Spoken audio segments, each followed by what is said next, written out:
which is kind of powerful when you think about it, that's 50 years old now. It's now 51 years. Their anniversary was in 2012, so their 50th.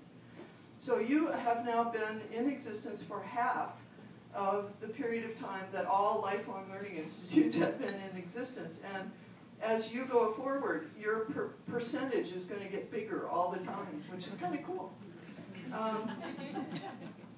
Let's see, what were my other numbers? You're part of actually the second wave of lifelong learning institutes that happened in the 80s. We went from this 1962 start, and then the IRP, which is the Institute for Retired Professionals, which is what that one ended up being called, in 1976 held a weekend tutorial, and they invited a bunch of universities to send people to learn how to do this thing. Well, that happened in 76, and then in the mid-80s, Elderhostel got involved because they wanted to have a place to stay in touch with people in their homes once they've come back from the traveling. So they decided to do a kind of professional association for all of these little lifelong learning institutes that had started up. So you are part, sort of in that time period, of the second wave, and then you're now also part of the third wave, which is the Oshers getting involved. And there are now 117 Osher lifelong learning institutes, most, probably 2/3 to 3/4 of which were something else before. They had another name, and then they became the Osher Institutes. That 117 accounts for 115,000 members nationwide. So we're beginning to be something that somebody's heard of, which is cool. You are, at 25, the 14th oldest Osher Lifelong Learning Institute. There are 13 that are older than you. The oldest one is 40 years old at University of Kentucky. You are at just under 1,300 members, which is, I think, where you are. You are the 18th largest. There are 17 larger than you. The biggest one is at University of Delaware. They have 3,200 members. They have 3 satellites, which make up that membership. They say, I love this, they say they have, they cover all of the counties of Delaware, which sounds really impressive until you realize there are 3 counties.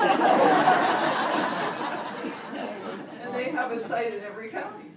So I am, I'm the executive director of the National Resource Center for all of the ALIs. And our job as the National Resource Center, we are grantees of the Osher Foundation, but we have this weird sort of dual relationship. I'm on the phone or on email with David Blazevich at the foundation every day. I mean, we talk all the time. But we are a grantee, so there are certain things we don't talk about, which is the financial part of it, because that's the business of the foundation, and I'm really happy about that. So I don't get involved in the things that make people mad, like the episode with the Turner Center here. I had nothing to do with that. I do know about those things, but I don't have to be the one who has to make the phone calls, which is really nice. We are essentially a communication hub for all of the ALIs. Our feeling is that the people who know how to run these things are already running them. So we are not training people how to do ALIs. We are helping people talk to each other. We do that through a website. We have a massive website that at osher.net, O-S-H-E-R.net. I'm living in Maine. I have a lot of trouble with that name because Mainers leave the ER off. It becomes an A, and what's OSHA? Occupational Safety and Health Administration. So we have a significant amount of confusion in phone calls and things coming in. But at osher.net you will find a lot of resources. We ask people to send us things to put up there. We have resources for managing ALIs. We have curriculum resources. We even have an ALI authors page. If you've written a book since 2000 and had it published by some legitimate publishing company, not your typewriter, we will post it online as an ALI. You'll become an ALI author, and you can have your book posted online in our website. We also have a Facebook page, we do Twitter, we do all the newer social media stuff to get the word out about Osher Institutes. We do a little bit of national advertising by going to the Boomerang and Beyond with AARP once a year and running a booth and a table there. So those are the things that we do. They're kind of, when I start talking about them, people start glazing over. So we are important. Our content is important. The process of it, not so much. So I want to congratulate you on 25 years. This is not the easiest thing to run.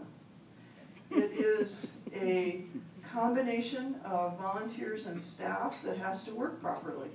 And some people can't do it. We've had, I think probably at this point, probably 10 or 11 startup ollies that couldn't make it because they couldn't get it together between the university and the ollie.